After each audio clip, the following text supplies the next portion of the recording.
é a marca desportiva mais conhecida do mundo, com um leque de produtos que vão desde sapatilhas casuais, a roupa desportiva, equipamentos ou acessórios para um grande número de modalidades. Patrocina muitos dos melhores desportistas do mundo e hoje vamos analisar a empresa de cima a baixo. Sejam bem-vindos a mais um episódio do canal Dividendos e hoje analisamos a Nike. Fica desse lado.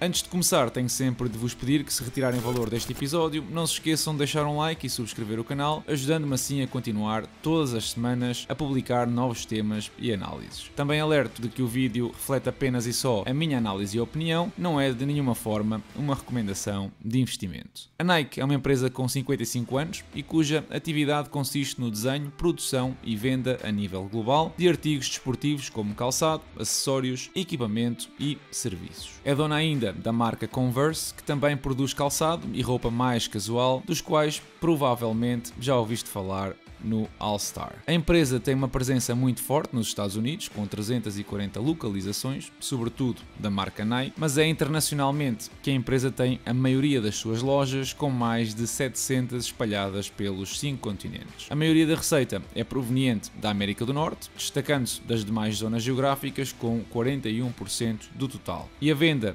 através de distribuidores ou revendedores representa 58% da receita. Os restantes 42% provêm das suas lojas ou das vendas online. A nível de produtos, é fácil perceber que 2/3 da receita dependem do calçado, com o vestuário a cobrir apenas 30% do total. Olhando diretamente para os números, podemos reparar que a marca Converse representa uma fatia muito reduzida da receita e podemos ver ainda que as vendas da empresa dependem muito do segmento masculino, que gera mais receita que os restantes segmentos combinados. A empresa fecha o ano fiscal em maio, assim que, olhando para os resultados de 2022, as vendas, ou se quiserem o top line, cresceu a 5%, o que é positivo, mas não é nada de extraordinário. A nível geográfico, podemos ver que as vendas na China não estão muito famosas, uma queda de 9%, ou se tivermos em conta a desvalorização do Yen, 13%, foi obviamente um motivo de preocupação para os investidores que castigaram muito a empresa nos últimos meses. É certo que não é a geografia com maior peso no total, mas é um mercado onde, em teoria, a Nike deveria crescer. O problema são realmente as políticas para fazer face à pandemia, que mantêm grandes regiões em confinamentos e não permitem a retoma económica a 100%. Olhando rapidamente para a folha de resultados do último ano, os benefícios líquidos da empresa cresceram face ao ano passado, mas apenas 5%. Já as despesas administrativas cresceram 13% e esta diferença não é um bom presságio. A nível de balanço, a posição da empresa é muito estável,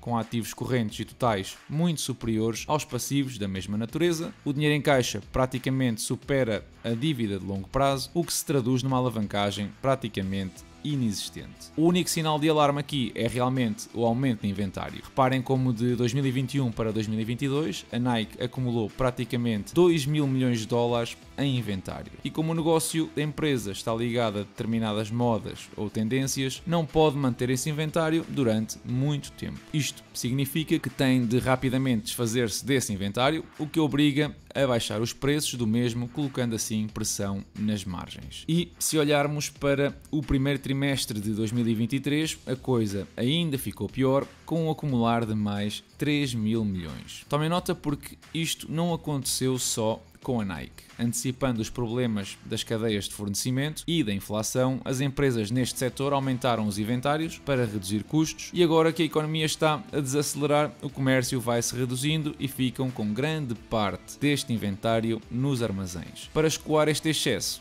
vendem muito próximo do preço de custo, o que normalmente é e vai ser castigado pelos investidores. Uma vista rápida pelos fluxos de caixa dá para perceber que o capital gerado pelas suas operações é inferior a 2021, precisamente pela despesa que acabamos de ver. A Nike tem um capex muito reduzido, de apenas 760 milhões de dólares, que, descontados ao capital das operações, deixa quase 4,5 mil milhões de dólares para gastar livremente. No ano 2022, a empresa gastou 4 mil milhões em recompra de ações, ou buybacks, mais quase 2 mil milhões em dividendos, o que, se já fizeram as contas, dá um total superior aos tais 4,5 mil milhões. Como não contraiu dívida, significa que foi dinheiro que saiu da conta à ordem para cobrir esta diferença. A pergunta é: a empresa vai continuar a recomprar ações nestas condições? E a resposta é sim. Em junho foi aprovado um novo plano para os próximos 4 anos, onde vai gastar 18 mil milhões de dólares, ou se quisermos 4,5 mil milhões por ano. Ora, se aos dividendos, que representam aproximadamente 2 mil milhões de dólares, somarmos mais 4,5 mil milhões e um capex de 800 milhões, isto tudo exige um fluxo de operações anual de mais de 7 mil milhões de dólares. Isto implicaria um crescimento, face ao melhor ano da empresa, de 2021, de 10%. Será que conseguem? Com uma recessão à porta, eu duvido muito, e vai recorrer muito provavelmente a dívida para esta recompra de ações. E o primeiro trimestre de 2023 começou a dar-me razão. A dívida, como já vimos, não parece ser um problema e existe espaço para alavancar a empresa. A maturidade dos empréstimos só a partir de 2025 é que tem um potencial para reduzir os fluxos de caixa de forma significativa. Assim que, visto rapidamente o estado atual da empresa, vamos lá então olhar para a última década e projetar os próximos anos na tentativa de descobrir se é ou não um bom investimento. As tendências da receita, EBITDA e lucro líquido são crescentes, apesar de terem um crescimento anual ligeiramente diferente. As margens mostram bem a vantagem competitiva que a Nike tem no mercado face a empresas como a Adidas e a Puma, por exemplo. A empresa tem recomprado ações, reduzindo 1% do total a cada ano que passa.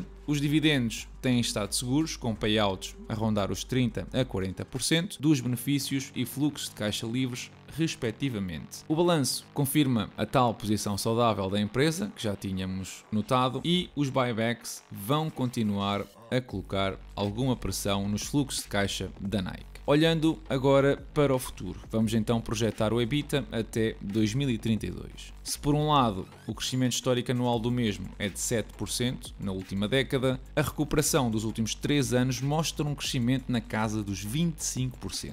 Talvez por isso, e a contar com uma normalização da economia chinesa, os analistas prevêem crescimentos entre os 15% a 26% até 2027. Depois eu aplico a média histórica de 7%, associando um múltiplo entre 14 a 21 vezes, esse EBITDA em 2032, e mantendo o número de ações constantes até lá, obtenho um valor intrínseco de 214 dólares daqui a 10 anos. Isto representa uma valorização face ao preço atual de quase 9% ao ano. Na minha opinião, estes valores são claramente inflacionados porque estão a comparar com um ano notoriamente negativo, que foi o ano da pandemia, e depois porque a recessão que se aproxima pode adiar muito deste crescimento para anos futuros. Olhem, por exemplo, para a Adidas, que recentemente despediu 300 trabalhadores em Portugal. Já vamos ver o domínio da Nike no mercado, mas antes olhemos para a estimativa dos fluxos de caixa dos acionistas. Estes fluxos de caixa retiram a componente da dívida aos fluxos de caixa livres, permitindo assim ter uma ideia do real valor da capitalização do mercado da empresa, projetando uma recuperação para 2027, depois de anos de alguma instabilidade, gerada não só pela recessão, mas também pelo endividamento que a empresa vai assumir para fazer as recompras de que falámos anteriormente. Os anos seguintes são crescimentos dentro da média histórica e, para um retorno anual de 9%, o valor intrínseco das ações rondaria os 59 dólares. Por fim,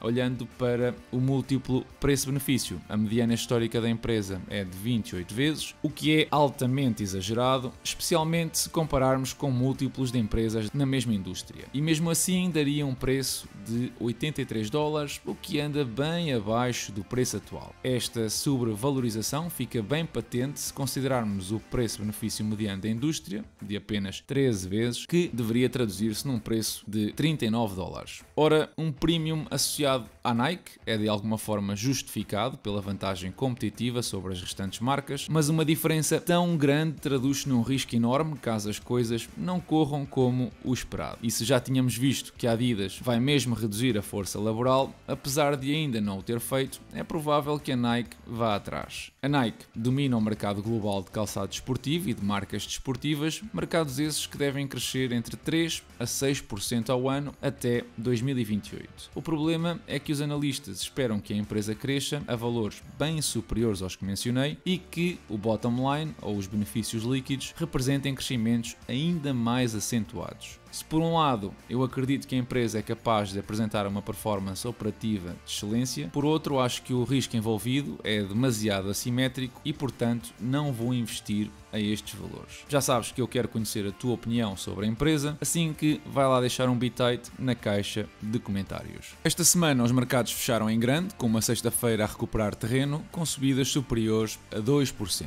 O mês de outubro, que é tradicionalmente um dos piores meses do ano no que toca aos mercados, está neste momento com uma performance positiva em praticamente todo o lado, com o Dow Jones, por exemplo, a recuperar 5% das perdas. No entanto, a próxima semana pode ser o início da viragem desta sequência positiva, primeiro porque reportam as grandes empresas do S&P 500, como a Microsoft, a Alphabet, a Apple e a ExxonMobil, e segundo porque o BCE vai anunciar nova subida das taxas de juros, o que pode ajudar a fortalecer o euro face ao dólar e, ao mesmo tempo, ganhar terreno a uma inflação que não para de subir. Tudo vai depender se sobem os normais 0,75% ou se são mais agressivos e sobem 1%. O FactSec publicou também as suas análises e previsões para o que resta de 2022 e para o ano de 2023. Os analistas esperam que o setor do consumo a retalho apresente um crescimento dos benefícios de quase 40%, o que não deixa de ser curioso, já que é um ano em que a recessão passou de uma possibilidade a uma certeza. Talvez este aumento se justifique com a tarefa